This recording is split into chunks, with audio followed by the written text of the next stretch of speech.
just answering questions with WAPTech. This will be primarily technical subject matter, and it will concern the internet, YouTube, and a bunch of characteristics you may not or may know, even if I undelete.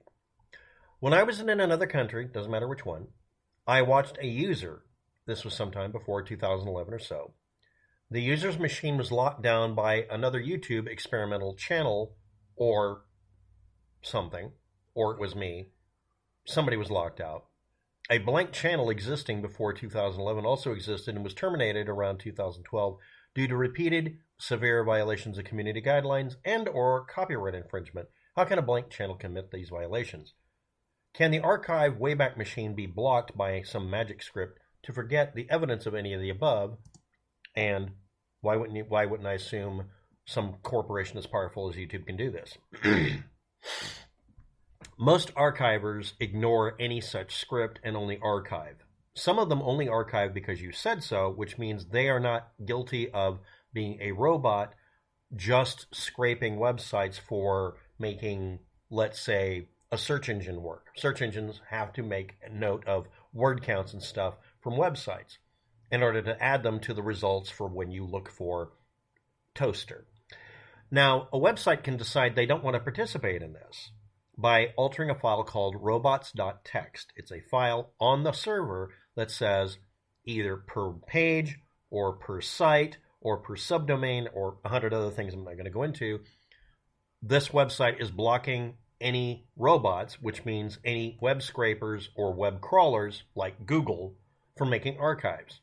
It doesn't prohibit it from making basic assumptions like, hey, the website's about potatoes or waffles or Eggo waffles or Eggo waffle toasters specifically. But some of them will honor that. The archive.org Wayback Machine does pay attention to robots.txt and insists on following what I'm going to call the Linux Fago tree range of interpretation and interpretive dance around that we called the Berkeley Standard at one time. I'm not sure if that's still called that. Where robots.txt doesn't just mean from this point forward, stop recording anything about the site, but it means burn the damned bookstore. Burn the library of data you've collected about this page. Redact everything. We never were here. You saw nothing.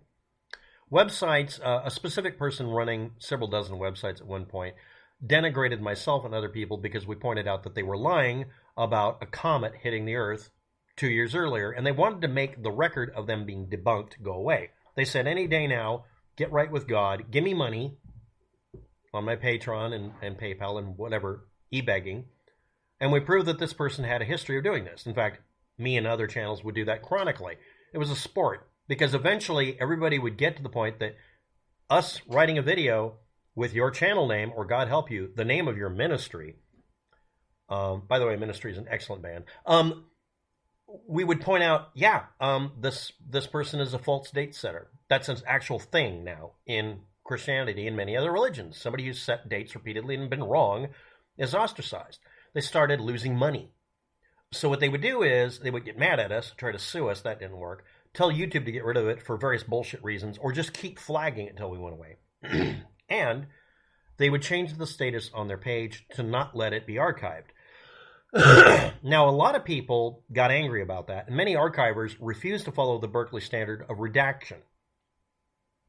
Archive Today started up explicitly to do this because people started using archivers to catch people lying and being pieces of crap, to the point that some people, Hope Girl, had to leave the United States and go to another country where they wouldn't let her be prosecuted, which I think is funny as fuck.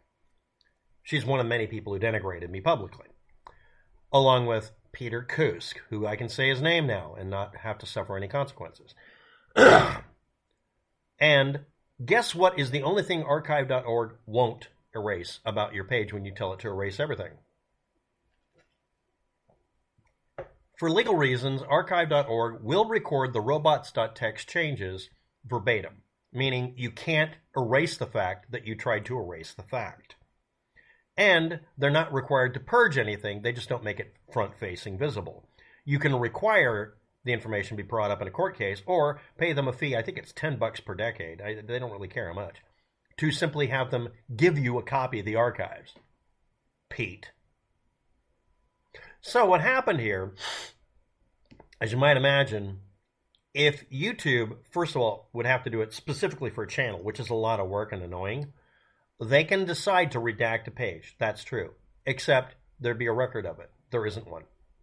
So here we go with our original request. Back in 2011, were YouTube users able to do anything that would crash a person's computer? Yeah, YouTube left it open to let you put in JavaScript and all sorts, really seriously some screwed up crap, because they let you customize the pages. One of the reasons we can't customize our pages as much as we can't have nice things is because people started injecting viruses in them. I'm sorry, that's a thing. The other thing is they got clever with it by using color coding and inserting script into the color code instructions, or letting you use obfuscated JavaScript and escape sequences. So they had to just kill that. And they legit said, you can retain our pages, but you have to erase these specific ones because they contain viruses. Archive.org will do that. But they didn't do that to the pages that a person might be bringing up. Next, the nymwars. That sounds like something from a sci-fi book, and it is, but this is actually something that happened. Google Plus occurred. Yes, that happened, like 2011. And in 2014, they had to reverse all of their policies they created in response to it, and also response to what they claimed were people impersonating each other. Let's review. You have your login name, the email address, originally that didn't have to match. Then YouTube, Google, and Gmail all became one Hydra. And they made it to where they had to match all of a sudden, so you had to change things. And if you didn't do it in exactly the right hokey-pokey order, they'd flag your channel. Even if you did everything correctly, they still killed off one of my channels. Because of that, it was just an excuse to get rid of a channel, a purge. You could name the channel anything you wanted to at one time, or you only had the ability to name it uniquely, which was a good idea. And then they did Google Plus and said you had to use real names. If you're not aware of it, a large number of people have identical names. Literally first, middle, and last names, sometimes the same year. This is a big headache. This is called the naming conundrum or naming problem. And it's something you run into if you run the IRS or just a mailing list for the quote unquote, your recipe, email and newsletter. So you have to have unique ID names. So, okay, we'll use the email address. Well, email addresses can have the same first name, but different but different email providers, like Gmail versus Hotmail. Okay, well, that shouldn't be a problem, but you can just type in just the login name and suddenly it'll think, well, which email is it? Suddenly you could find out how many people had that name if you typed it in. Did you mean Gmail or Hotmail? Now I know how many people have that name on email for Gmail and Hotmail. If they just said, please put in the rest of the URL, it's got to be one of them. People started using this to exploit things like making a email address and a YouTube channel and a website and Google Plus name that were all names like Kraft or IRS, and having naming rights. You're the first one to pick it. You own it. And then then YouTube and Google would get sued. You have to make them change their names. So now we have reserved names. Donald Trump is actually not the only person named Donald Trump. Oh, well, we'll do the check mark. We've all seen how that works. Don't even bring that up. So what they did is they decided to demand that they get access to your social security number, birth certificate, passport, or ID. I'm not shitting you. Google wanted your personally identifiable data that would be useful for duplicating your information. They had to reverse this policy by 2014 for the obvious reason this was a dumb fucking idea. The fact that they let people, because of the duplicate name factor, create duplicate accounts that had impersonation meant that they had to confirm it.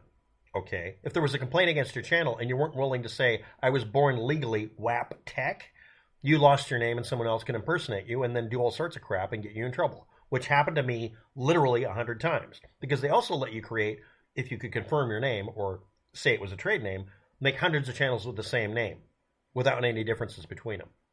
By 2014, they'd even dropped the requirement that you have real names involved and just made it a giant free-for-all. Please understand that websites as shitty as 4chan, we're talking 4chan, had a rule that you had to have a unique name or you were all anonymous and you couldn't claim any identity.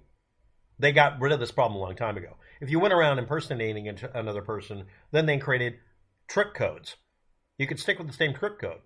And it was as complicated as that URL on some of your channels where it just says YouTube channel and it's a string of code that you can't interpret. Then it has C for your name that you picked. I could have on a channel, I think it's 5 names. At one time, you could set up an administrator name and use another channel to admin it. So if someone clicked on your comment, it wouldn't go to your account or your page. It would go to the page you proffered or put in fed. So you couldn't be flagged. YouTube created a shit ton of problems like this because of Google+. And we told them that was going to happen. But that was 2011. Before that, it also happened. Remember, he was talking about the person asking this is about asking about scripts embedded. Yeah, I mean, that was a problem. So let's review. Someone claims, I saw something on the internet on a certain year. Did you save a bookmark or the archive name or anything? Did you do anything to make it to where it's impossible to lose the data? Okay.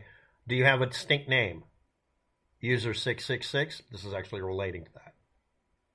That was a very common name. They would just put in user 666 with non-printable spaces, meaning putting in spaces that Google would use but YouTube would ignore. You could also, during the nymwars, say, I don't want to use my real name, I want to use an alias, which is the same thing they had before, which meant you could change it. I can still change all my channel names, I'm not kidding, if I want to. I always start them with a fake name like Julius Irving and then change it to Waptec. I just don't put anything on it so that you can't see it, and I don't let it get archived before I change the name. I change it immediately to Waptec. They still have this rule in there, well, you have to give us a real name. No, I don't, but they're still using the same rules about it. Instead of saying, how about just using unique names? When they give you that URL that's a string of random numbers and letters that doesn't make any sense, that's a unique ID code. That's what they're talking about. Name restrictions from 2012 to 2020, archived below at a bunch of archive PHs. And to review, because of this mess up, yes, you could lose in the noise all of the data proving a channel existed or didn't exist. The claim is by a person. I saw it and I can prove it. Where's the proof? And in the case of the person commenting, I know I saw this. We all know we saw all sorts of things. There's also something called the Mandela effect where we find out that our memories are flawed. Please remember this as best you can. Yes, that's a joke. So to review, in 2011 to 2000, let's say even today, could somebody get their YouTube channel expunged from archive.org? Yes, but it would leave a note with a robot text or a note saying this has been expunged or removed due to a demand. They always tell you that. Can they remove that notice? They don't, because they don't. Their policy has never been to do that. They've only been asked to do that a couple of times, and that was very short term, and then it was put back the way it should be because the FBI wanted to make sure that a bunch of drug dealers couldn't find some specific website had been erased from archive.org. That really happened, apparently, but that's only a claim, and there's no evidence of it because they tried to make sure there wasn't any. So short of literally the federal government doing it, not likely. Next, were YouTube channels or just websites able to break into your computer at the time? Obviously. Could it be done through YouTube, Facebook, Twitter? Yeah, that happened a lot because people took advantage of them changing standards and not adapting to things correctly. And again, all of these problems, like I said back in 2011, 2014, all of these problems were solved decades ago, literally, by people running BBSs worrying about the same problem. The fact that YouTube, Google, and every other large corporation keeps making the same mistake over and over again instead of learning from the past is not an accident. It helps them clear the roles. It helps them create chaos and drama. I guess. I mean, nobody really knows why they do these dumbass things that have been learned not to do a long time ago. But in the case of user 666 or channel 666 or login 666, none of these things have been actually proven to me to exist. And again, we're talking about the Tech at Realms claim originally. But if you saw something back then and didn't make a note of it, I can't double check it. We can believe what we wish, but we can't prove what we wish. Not always. That's it for today's technical subject, pseudo-technical. Thanks for watching. Have a good day. Good luck with that.